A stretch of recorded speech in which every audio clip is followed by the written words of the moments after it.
VAT department sounding a warning to local business owners.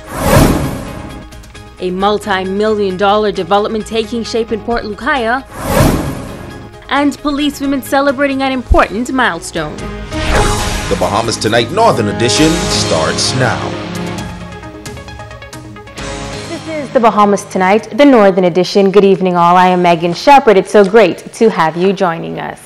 Topping the news, the consultant with the local VAT office here on Grand Bahama giving an update on the government's revenue stream.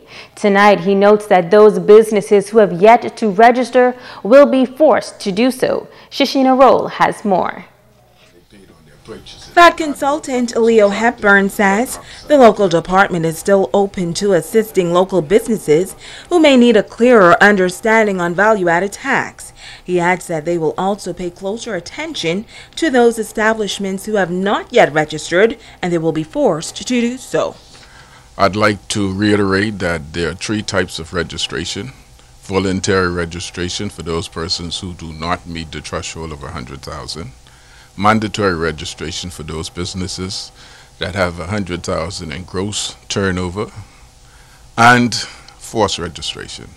We're getting ready now to start to force register those registrants or those taxpayers that have not registered that should have registered. He says that value-added tax is a revenue source for the government, and if persons do not register, then the government will not receive the taxes owed.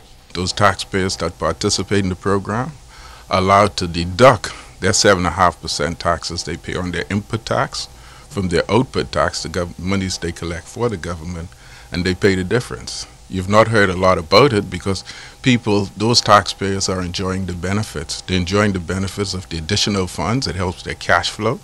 And at the end of the day, when they do their return, they don't have to pay taxes. He notes that the country is now into its third year collecting VAT as a new revenue stream. There's still a lot of businesses out there that have not registered.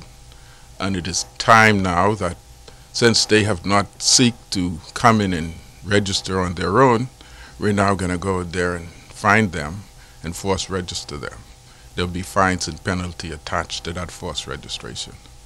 And here's what you should do if you have further inquiries on value-added tax. We've had a lot of discussions on various policies and what the act really means, the interpretation. And we'd like to share that. We get questions all the time as to what particular VAT treatment best fits this particular question. And it's our pleasure to do that. Shishina Roll, ZNS Network News.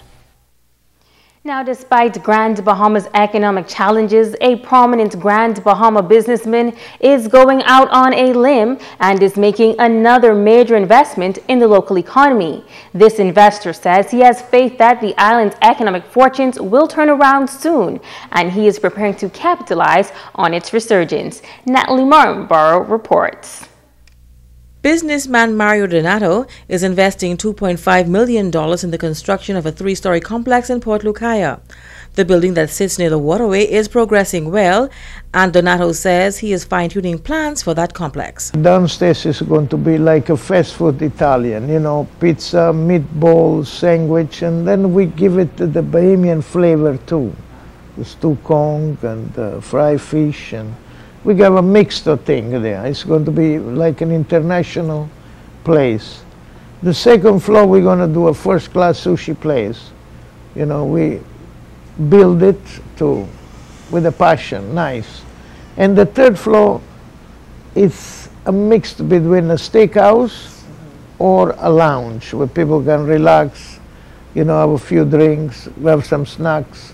So I don't know which way I'm going to the third floor, but first the second floor is done. Donato says he understands that many may question his decision to invest in the area at this time when the tourism industry is struggling. But he says he believes Port Lucaya will soon rebound. I have faith in the economy because Freeport is the most beautiful place in the Caribbean. You know, we have everything. We have water, we have roads, we have airports, harbor. We have the envy of the Caribbean. We have everything. Just a little twist, little change, it will take this to different height. He says once completed, some 50 employees will be hired and other spin-off jobs could develop. but he says the opening will hinge on the reopening of the hotels on the Lucaya Strip. I'll open when the strip open, but in the meantime, I have another 3-4 restaurants open at this time. You know, you have Cappuccino, Banana Bay, you have this one, Pier 1, you have Luciano, and we're doing another one in a few weeks. I'll let you know if it happens. Donato says these restaurants will be of the same standard as the legendary Pier 1 restaurant at the Freeport Harbor. He says, like Pier 1, the Port Lucaya restaurants will also have a special attraction. We cannot bring the shark to Port Lucaya, but we have other fish there. We have a tarpons as big as the shark, and when we start to feed them, I'm sure we have a nice aquarium right there. So you're going to have your own attraction there? Exactly. We have our own attraction. Only we need the people in the island, which we have. You know, we have a lot of residents, winter residents, starting October till May, April, May. We'll have a good quantity of people, which they appreciate this food, and so it will be nice. Natalie Martinborough, ZNS Network News. The Royal Bahamas Police Force observing a significant milestone this week, and as we hear in this report, it is the women who are celebrating. Italia Hall reports.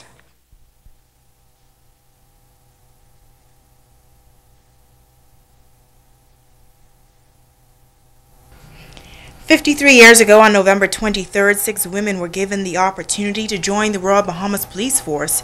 Since then, women have climbed the ranks to senior positions, among them Chief Superintendent Loretta Mackey, who is now the Commandant of the Police Training College in Grand Bahama.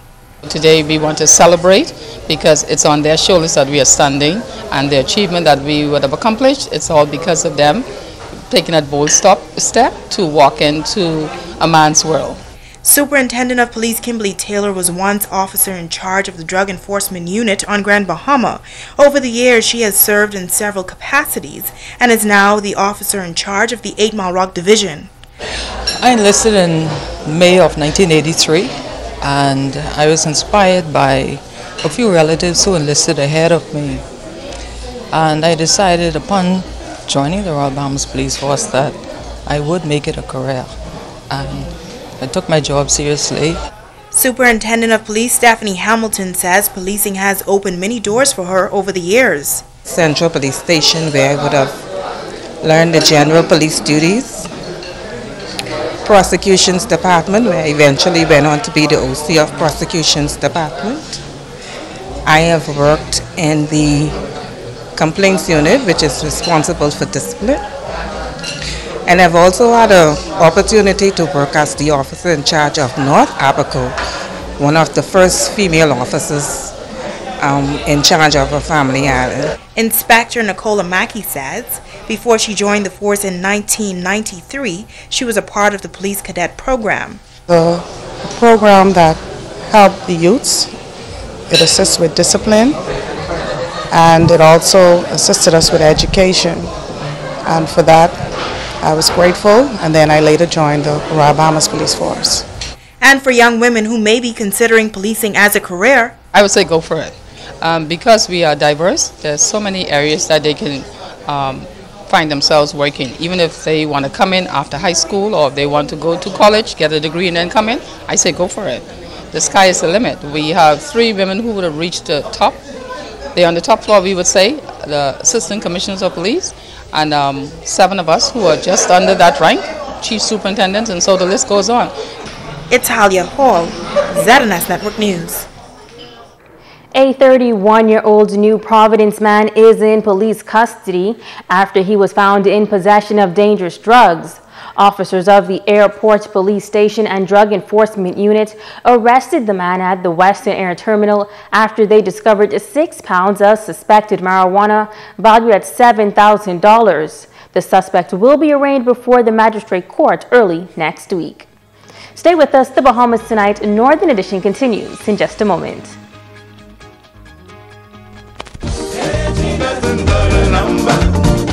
So what if I ain't got no teeth?